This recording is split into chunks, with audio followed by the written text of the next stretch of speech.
Assalamualaikum warahmatullahi wabarakatuh. Selamat pagi anak-anak ibu. Kembali lagi bersama Bu Rani Rasyida Sabrina di kelas 3, tema 3, subtema 3 pada pembelajaran pertama anak-anak. Nah, sebelum kita memulai pembelajaran, mari kita berdoa terlebih dahulu. Berdoa mulai.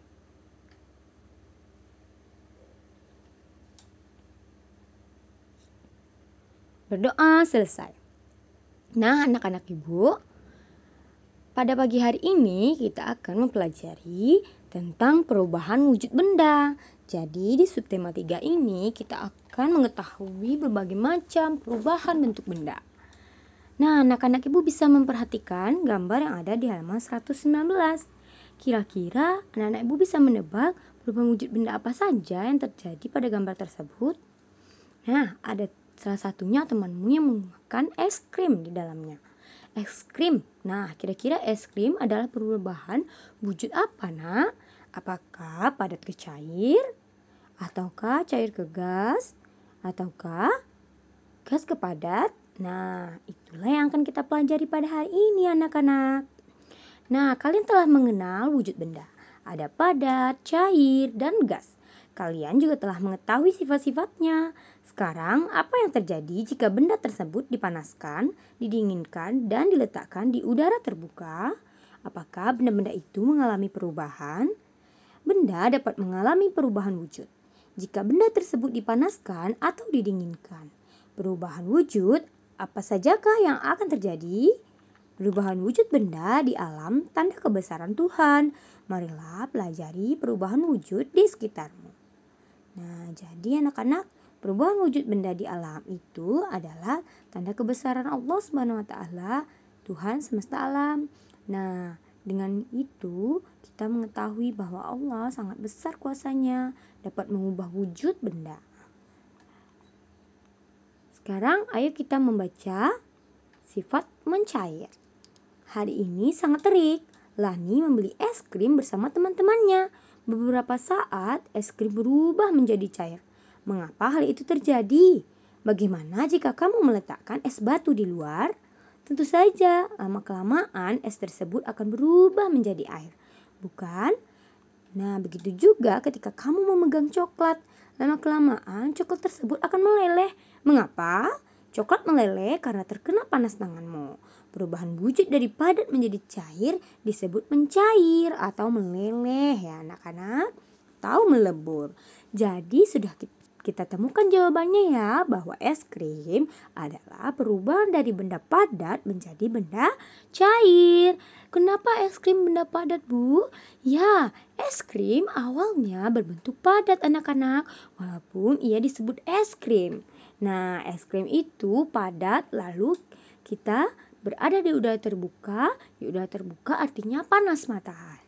Dan panas ruangan atau panas di sekitar kita mengenai es krim tersebut sehingga ia meleleh. Nah, oleh sebab itu disebutlah perubahan wujud dari benda cair. Nah, perubahan wujud dari benda padat menjadi cair.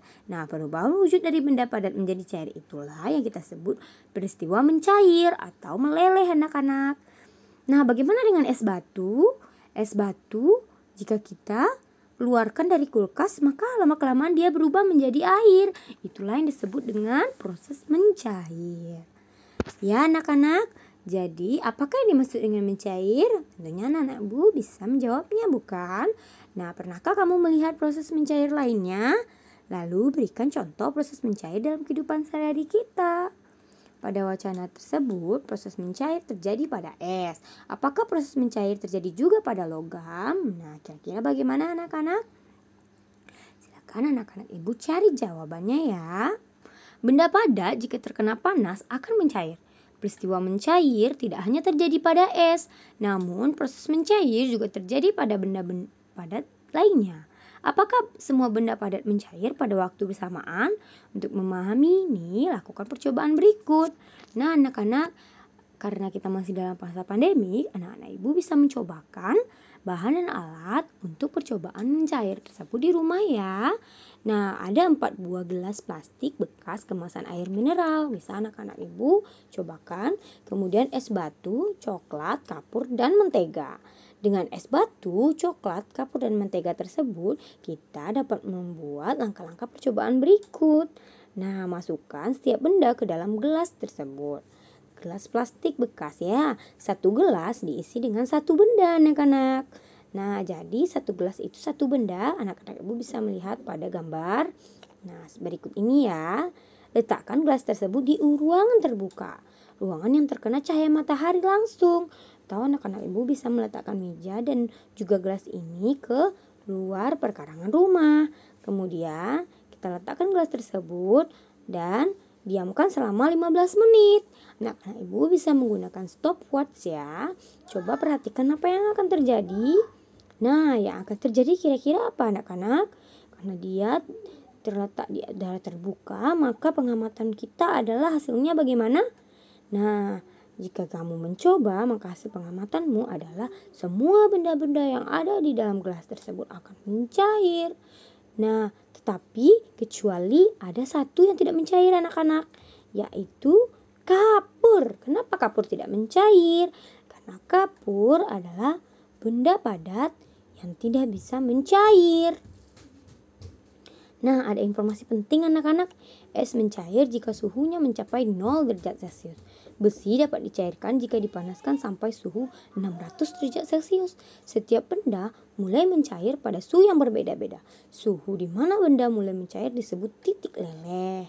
Nah, jadi anak-anak, semuanya ada titik leleh. Anak-anak ibu akan mengetahui nanti jika anak-anak ibu melakukan percobaan itu sendiri di rumah.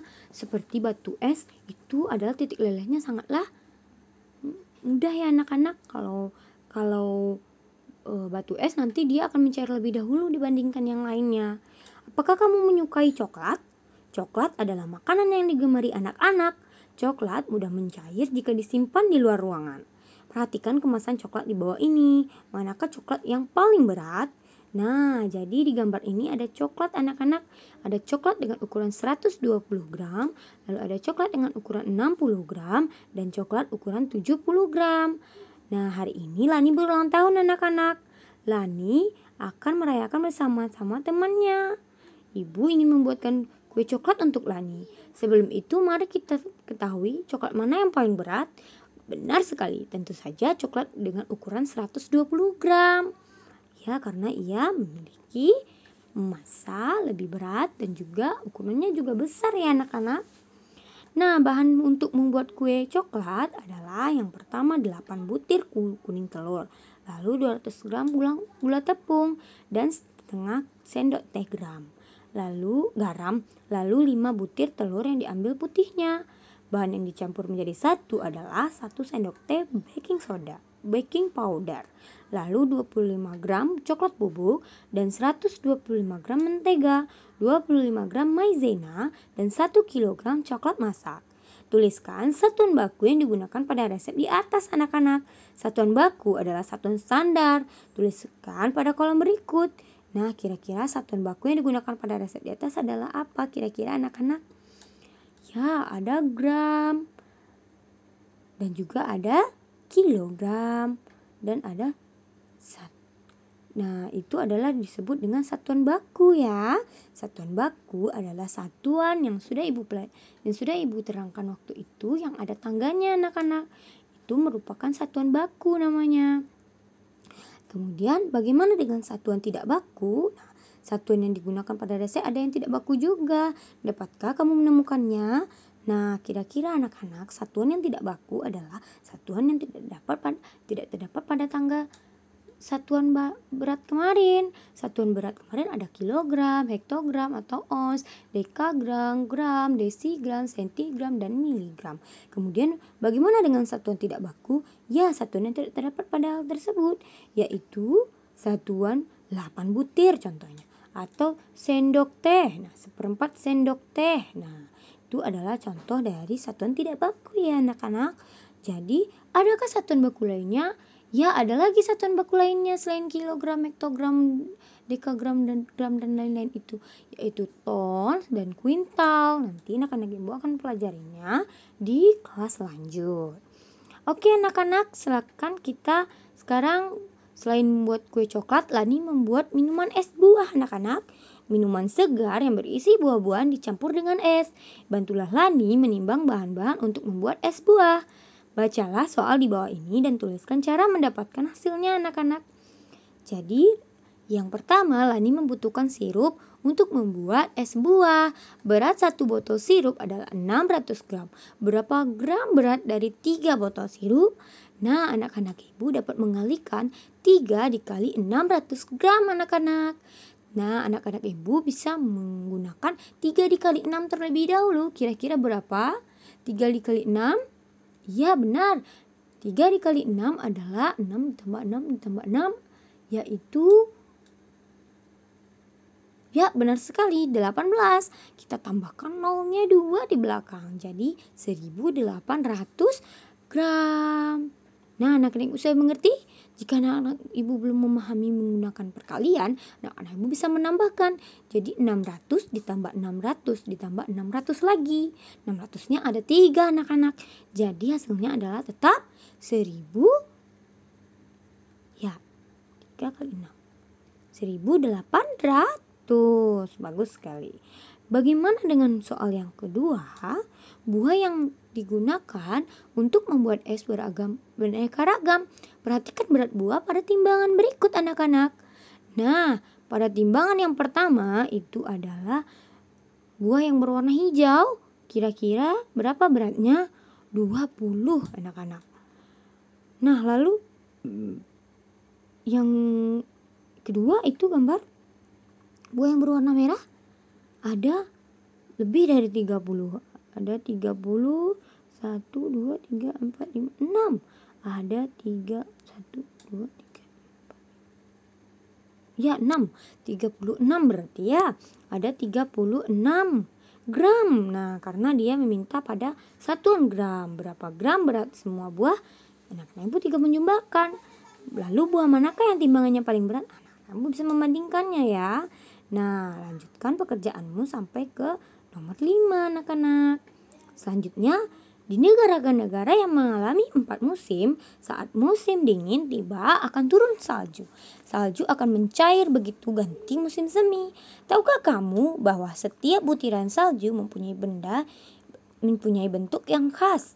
Kamu akan melihat butiran salju yang bentuknya berbeda-beda.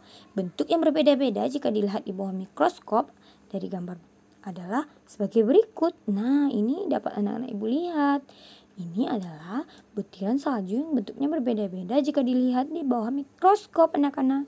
Anak ibu mengetahui apa itu mikroskop? Mikroskop adalah alat yang digunakan untuk melihat benda-benda yang kecil anak-anak.